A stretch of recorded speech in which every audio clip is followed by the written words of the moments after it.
And we're back, guys. Welcome to Tennis in a Minute. I'm your host, Good Energy, fresh off of surgery. I am feeling good.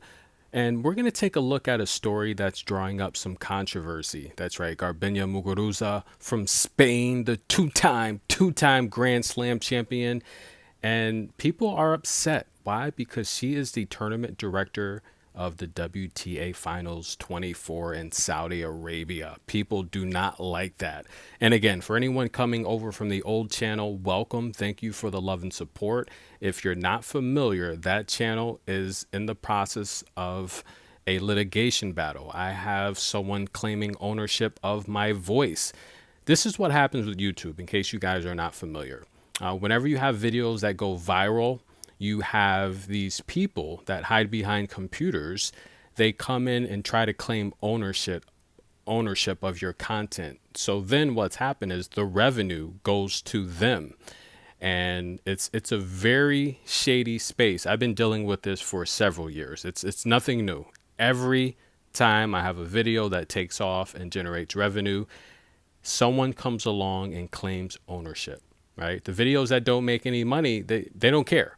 But once a video hits that algorithm, someone comes along and tries to claim ownership of your works. And again, in my situation, it's my voice. But nonetheless, the law's on my side, and it's going to be a victory. It's as simple as that. I'll win, and then once I win, then I may go back to that channel. But in the meantime, this is going to be a new channel. So come over here.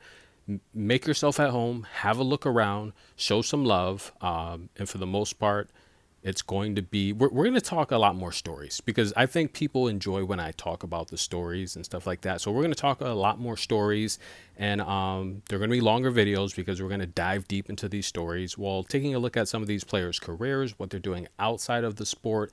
Let's get a little bit involved with the players, right? And we're going to focus more. I will be launching a website as well. So for example, I'll back up my content to that website, and then, we could do polls, we can do picks. So I will be starting a website. I will actually launch an official podcast as well, so you can download from the app. So we're going to kind of go bigger and better, if you will. So I want to thank you guys for all the love and support for many years. You guys have been with me, and thank you. Come over to the new channel. It's going to be a lot of content. I'm going to be uploading like crazy.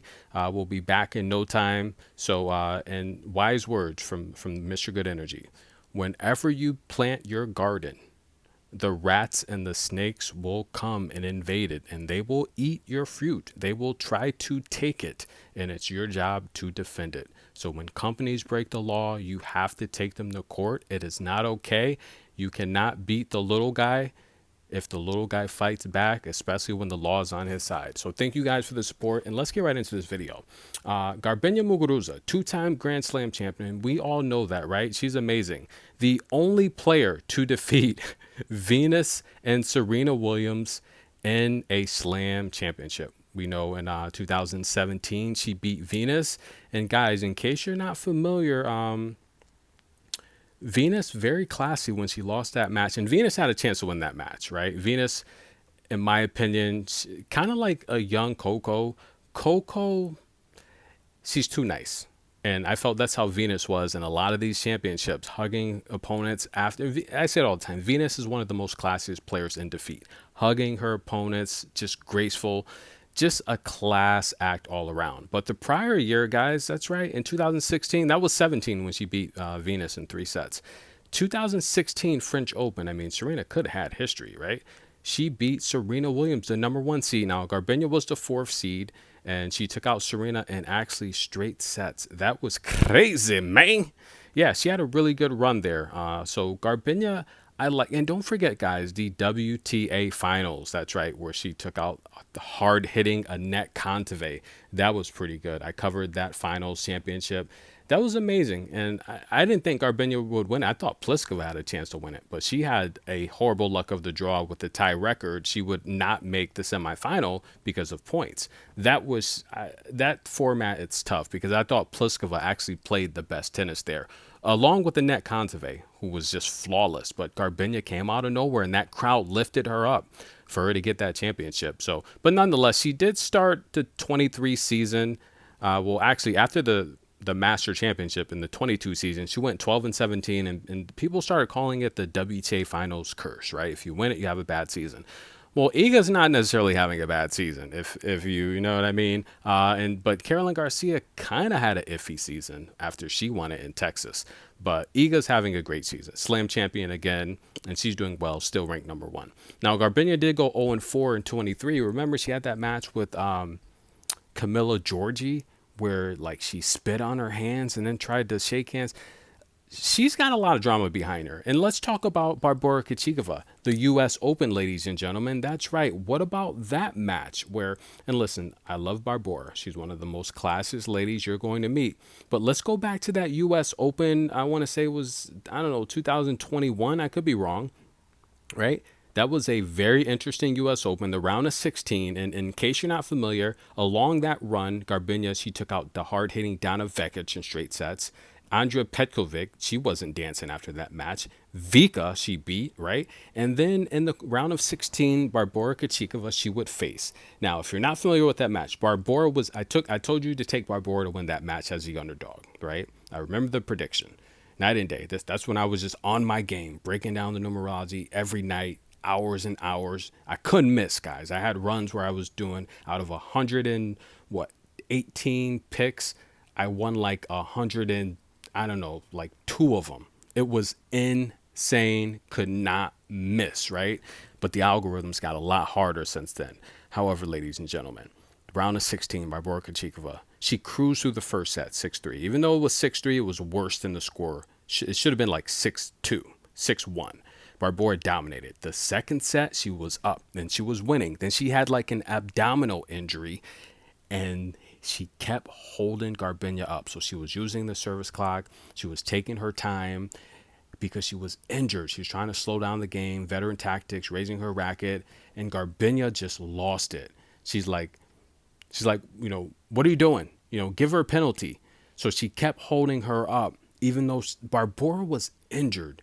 If Garbine was allowed to play, and this is what the rule says, the speed of the game is on the server's racket. The defensive players holding up all the time is a problem. And Iga Swiatek was doing it a lot, right, during that 22 run. And I talked about it, right? I was in love with Iga until I started knowing seeing all the dirty tactics he was doing. That can't happen. So the reality here, guys, is Barbora should have lost that match, but she held on. She bided time, kept calling for the medical timeout. And miraculously, she won even though she was injured. And there was a lot of controversy behind that match. Garbine was upset, and Barbora will end up withdrawing the next round because she was truly injured.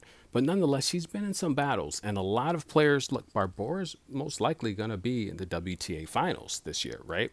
But a lot of people are upset that Garbine is the director. What is your take? Comment below. Let me know your opinion. Me personally, look, you have a former player that knows what you players go through. How often have we heard Elena Rybakina complain about tour conditions?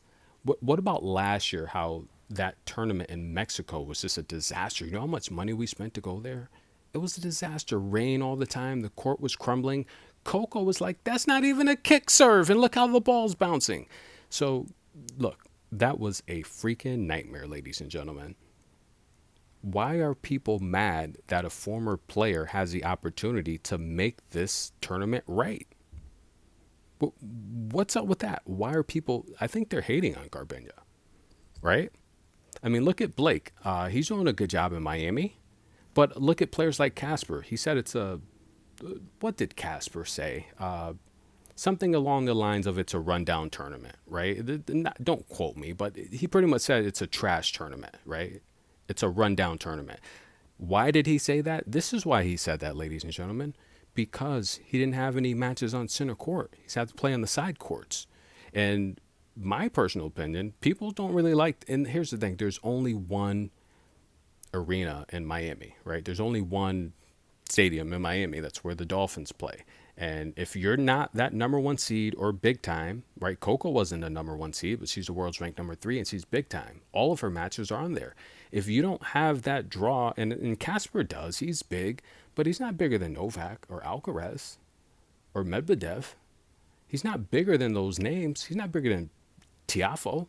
So he's not going to get those matches on stadium court. So he's got to play on the smaller courts, and coming out of there, it's a mob. I saw Castro get mobbed, and I don't think he likes that, right? Where if you go to the Indian Wells, there's two huge stadiums, and now the scheduling can accommodate some of these bigger stars. So that's why I personally thought he was upset. What do you guys think?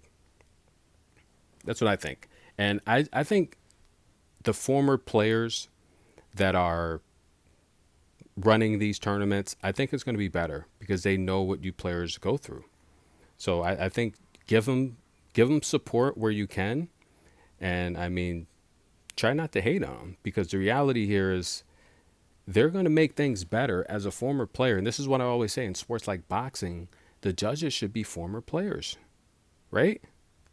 The judges know what to look for. They know how to score a fight. Where you have judges that haven't fought, who knows how they're judging? They don't know if someone slips a punch and it grazes their ear, then that's a defensive tactic. You know, they might score the punch grazing the ear, not realizing that the defender actually prevented a lot more damage due to his skill. But let's take a look at the race to the finals. Iga Swiatek, number 1 seed so far, 7,400 points. Elena Rybakina, number 2 seed, 4,900 points. Jasmine Paolini, 4,500 points, number 3. Sabalenka, 4,400 points, number 4. Coco, the future of tennis, number 5 with 3,500 points. Danny Mel, number 6 with 3,100 points. Barbora bumps into the 7th spot with 2,600 points. And Asta, she is in the 8th spot with 2,400 points. Dasha is an alternate right now at number 9 with 2,300 points. Queen Win, number 10, an alternate with 2,200 points. Where's Jasmine Paolini? Well, she's creeping, guys. She's not quite up there yet. Which actually, they got to up. I don't think, I'm sorry. Jasmine's number 3. What am I talking about? I said Jasmine already. Jasmine's number 3 with 4,500 points. Good job there. But in terms of the yearly standings year over year, Iga's number 1 with 11,000 points. Coco's number 2 with nearly 8,000 points. Number 3 is Sabalenka. She's still on Coco's heels, 7,800 points. Rybakina, 6,000 points. Pegula, 5,000 points, number 5. Marketa, number 6 with 4,400 points. Number 7, Paolini, 4,200 points. Number 8, Queenwin, 4,000 points. 9, Sakari in the mix, 3,800 points. And number 10 is Ons, who rounds out the top 10. Danny Mel's 11. Dasher's 12. They're about 3,200 points. Madison Keys, number 13th. Ostapenko, also 3,000 points. So the race to the finals, it's going to be hot. If it started today, guys, in Saudi Arabia, it'd be pretty interesting. Again, Iga, Coco, Arena, Elena Rybakina, Paolini, Pegula, Queenwin, and Sakari. How does Sakari do it? How does she stay in these races, guys? And she's literally had, of the last 4 tournaments, she's been bounced out of the first round 3 and the second round once. How does she do it? And she's fired David Witt. We're going to talk about that next video. But nonetheless, guys, what do you think? Garbine Muguruza, should she be tournament director? I think so. A lot of people are hating on her. I think she has the experience of a player. She's been on the tour for many years. She knows how to accommodate the players because she's a player herself. She's married now. She's living the married life. And congratulations to her. And she's a beautiful story how she met her husband. I think he was like a fan of her or something. Technically he was like a fan of her. And she's like, yeah, I want to meet him. So listen, guys, for you single guys out there, if a lady likes you, just be patient. I mean, you don't have to be that aggressive. She'll come to you. When women know what they want, they go get it. So congratulations, Garbine. She's got an amazing marriage right now with an amazing husband. And I'm excited to watch the WTA finals in Saudi Arabia. I think she's a good choice for the job, and I think she's going to do an amazing job.